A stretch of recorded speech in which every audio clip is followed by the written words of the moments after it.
What's up, guys? Welcome back to Newswave. Hopefully you had a good weekend. Had a lot of fun here. We, of course, did the Spawn cast, which was a good time. And then we also took a look at that Ultra HDMI Nintendo 64. So I could play the Nintendo 64 through like HDMI, and it looks pretty good on my big screen and then my monitor. So pretty cool to take a look at all of that. Well, today we have some fun stuff to go over because, of course, Bandai Namco is back at it again, asking Switch owners to go out and port beg for a certain game. And we'll talk a bit about why that seems to be kind of crazy at this point based on where the Switch is going, and of course Bandai Namco being a Japanese developer. And then we also take a look at Beyond Good and Evil 2 because in a Q&A session, well, there's a feature, or I guess the way the game's going to be that seems to be turning a lot of people off. As always, guys, enjoy these videos, hit the like button, it does help out. We're going to start with quick news, and we're going to start with Dragon Ball FighterZ because there's actually a problem with Dragon Ball FighterZ right now. Not necessarily the game, but the tournament scene, because Dragon Ball FighterZ has actually been getting dropped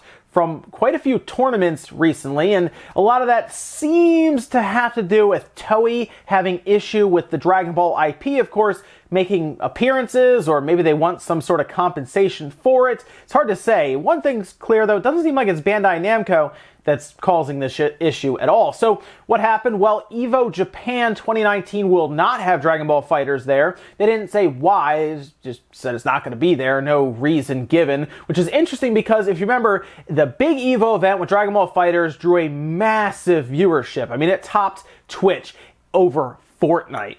Yeah, if something tops Twitch with Fortnite, over Fortnite, that's a big deal, and the Grand Finals did that. And I think a lot of it has to do with Dragon Ball FighterZ just being a fun game to watch. I mean, they did such a good job with the game. It looks like the show in motion. It's pretty cool to see. And now we found out it's not going to be at Anime Ascension, so here it is dropping out of a lot of tournaments, and this could be a problem going forward. Now, there was an issue years ago with Nintendo and Smash being at EVO, and they figured all of that out, but this is Toei having an issue with their, I guess, just their IP Dragon Ball being present at these places. That also might be why you don't see anime characters at all in Smash, because, I mean, think about that. If like, Goku was in Smash and Toei had a problem with Smash being at one of these tournaments because Goku was in there, that would be a pretty big issue. So the real problem now is, will Dragon Ball FighterZ be a viable, I guess, just a tournament type game going forward if Toei's going to not let it be at any of these big tournaments? And that's hard to say.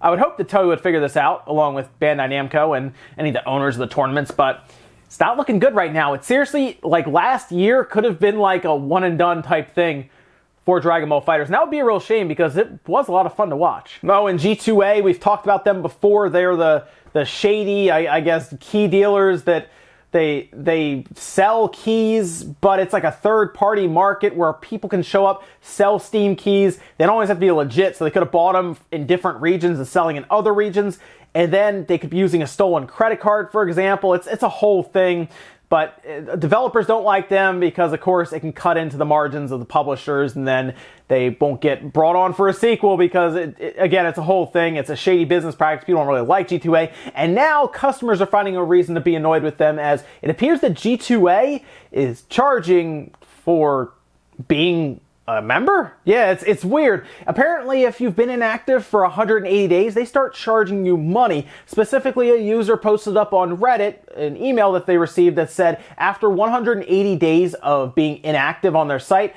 they'll start charging you for each additional month, and they're going to charge you €1 or maybe $1 or something in the US or other places. So that's an odd thing because I don't really know a lot of places that do that if you have an account that's inactive, and G2A seems to be citing that it's just a very costly thing to have upkeep on all these accounts, and it doesn't cost $1 per month per account. If it does, you might want to renegotiate where your servers are being rented because that's an astronomical amount. And it's weird because no other marketplace does this. If you don't sign into Origin for a year, you're not going to all of a sudden show up and see a $6 bill. The other thing is, apparently, if your wallet doesn't have that money into it, they might even just close your account down, which again could be a problem with your purchase history, I guess, just disappearing. It's a weird thing, and I would assume they're going to get worked out because no one is happy about this on the subreddit or anywhere else. So G2A, which again, is a shady business in the first place continues to get more shady. And guys, some of the quick news out of the way, let's jump into the bigger stuff. We're going to start with Beyond Good and Evil 2. It's a game that a lot of people were really excited to see happen. It got announced at E3. People got really, really hyped for it. And now we're finding out more and more information, and people aren't as sure anymore as they were then. People don't know if it's a prequel or a sequel. They say it's prequel, but then we see some stuff in the trailers that point to it not being one, and it's kind of all over the place. But one thing people, I guess, were hanging their hat on is that this will be very similar to the first one in that it's a single-player game where you play through it, you have a good time, and then there's an ending to it, and it sounds like that might not be the case. See, in a recent Q&A, Ubisoft actually mentioned that this is an always-online multiplayer style game. Yeah, Beyond Good and Evil 2 is sounding like it might be more of a Destiny-style game, basically an MMO-style game almost, because it's always online. It's going to be a full multiplayer experience, and that has people a bit concerned about how this game's going to be run. Of course, Ubisoft is no stranger to the microtransaction, and it sounds like you might see quite a bit of that in Beyond Good and Evil 2. I mean, why else would you always need to be online for what was originally the full single-player game that you would play way back when with Beyond Good and Evil 1? Maybe you played that on like your original Xbox or your PC even. It's very odd to see this. And it's understandable why some fans might be a little confused as to why it's always online, why it's like this big multiplayer style game. It's not really what Beyond Good and Evil kind of came up on, and it makes people wonder if Ubisoft had a lot of influence on this game. There's still more we need to learn about this and how all this is going to run, but so far it's definitely putting off some longtime fans. Next up, let's talk about Bandai Namco asking fans to then ask for Tekken 7, or I guess go out and advertise, say they really want the game on their system. Well, this is what happened in a live stream on Twitch. The director-producer Harada actually mentioned that, hey, if you want Tekken 7, you should make some noise and ask for Tekken 7 on the Switch, which is odd because I don't really know if a lot of Switch owners are really looking for Tekken 7 all of a sudden. I don't think that's the case. I mean, really, if you go and look for Tekken 7 on like the PS4, for example, it's like $20. I think it's like the same on the Xbox. So I don't really know how many people are really, really interested in that when they have things like Smash now. But what's weird about this situation is Bandai Namco did this originally. If you remember, they did this with Project Cars 2. They did this with Dragon Ball FighterZ, which did eventually come over. But what's really funny is they were already developing Dragon Ball FighterZ for the Switch when they even said that. So there you go. I guess they just wanted to get the hype up and get the free advertisement out there. Project Cars 2 was funny because Project Cars 1 didn't even go to the Wii U. So I don't really know why they asked Switch fans to ask for Project Cars 2. That was probably not the best choice of, hey, port back for this. But what's interesting is Switch owners really shouldn't be even having to ask Bandai Namco for anything at this point. It should be expected. Bandai Namco is a Japanese developer and publisher, so why would you have to ask them to bring a game over to the system that is about to take over Japan as the #1 system in Japan?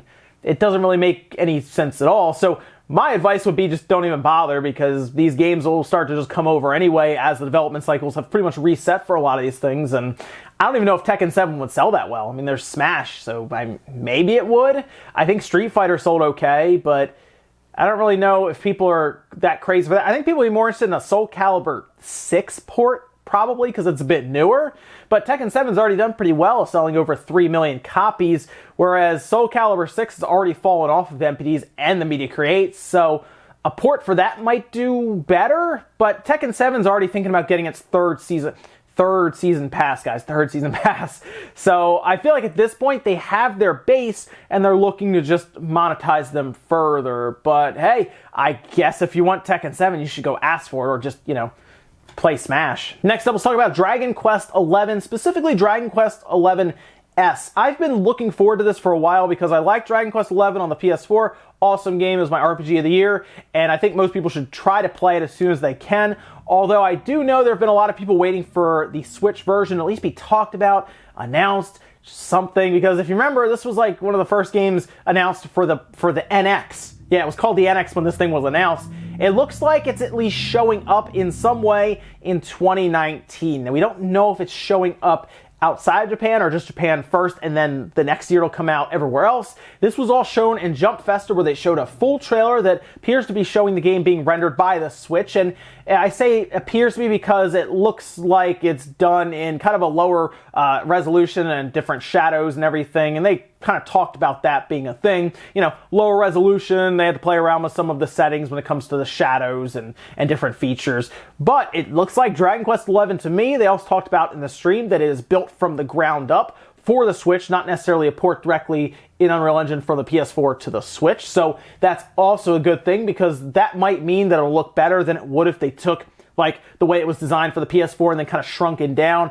That's usually when we see things like 540p or even lower at times. So that's already a good thing to hear that. And it sounds like full voice acting, which is great. They even demonstrated it somewhat on the stage, and overall it just looks like it's going to have just more content as well. They didn't really say what, but they seem to make a point that it wasn't going to be available on the PS4, which makes me wonder if I should keep pushing with the endgame stuff, because after the credits roll, there's still a bunch of stuff doing this game, and I'm trying to figure out if that means that there'll be an extra dungeon at the end of the game in the Switch version, or who knows. So I'm thinking about maybe putting it on the back burner for now and then playing back through it on the Switch, getting to the end game content there as well, and then seeing what they add. Either way, it's pretty cool. They did give us at least a year of 2019. We don't know if that's just in Japan or if that's worldwide release all at once. I have a feeling it's going to release in Japan first, and then months or even the following year later, it'll release everywhere else. My hope is that it comes out summer in Japan of 2019, and then later in the holidays, September, October, it shows up everywhere else, the US and Europe and everything. So that's what I'm hoping for. Until then, we have to wait until January 1st, which is when they said that there will be more information released. That's about a week from now. I don't know if that means a live stream, a trailer, a press release. Who knows, but I'll keep you guys up to date because I am looking forward to this game a lot. And then in our last bit of news, let's talk about the Final Fantasy games that were announced at the Nintendo Direct. It was also confirmed that it's going to the Xbox, which is very cool to see that, by the way, considering a lot of these games, a lot of Final Fantasy have been stuck on either Sony's platforms or PC, and now they're going everywhere. So you're going to see, all the Final Fantasies, minus 8, by the way, no 8, everything else showing up on the Switch and the Xbox One, which is cool. And now we're trying to figure out which one's showing up first. We're trying to see if it's, I was thinking maybe it's Final Fantasy VII, right? You bring the iconic game that really brought JRPGs to the mainstream at the time on the PlayStation 1, but it might actually end up being Final Fantasy XII. And the reason I say this is because, one, it'll be physically in stores. We've already heard about that.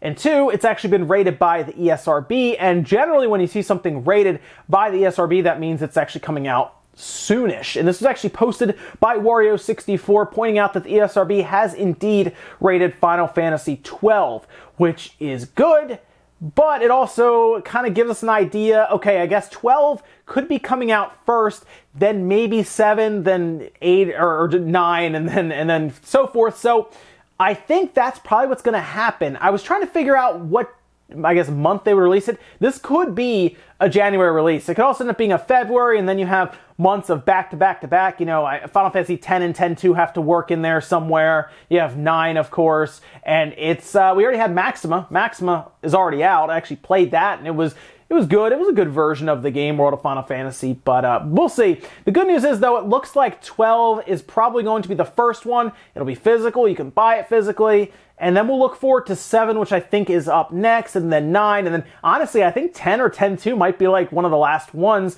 And that was actually physical even on the Vita. Although you got one game on the cartridge, and then you had to download X-2, I believe, through a code. So we'll see about that one on the Switch, but hopefully that's kind of the order: 12, 7, 9, and then 10 or X-2.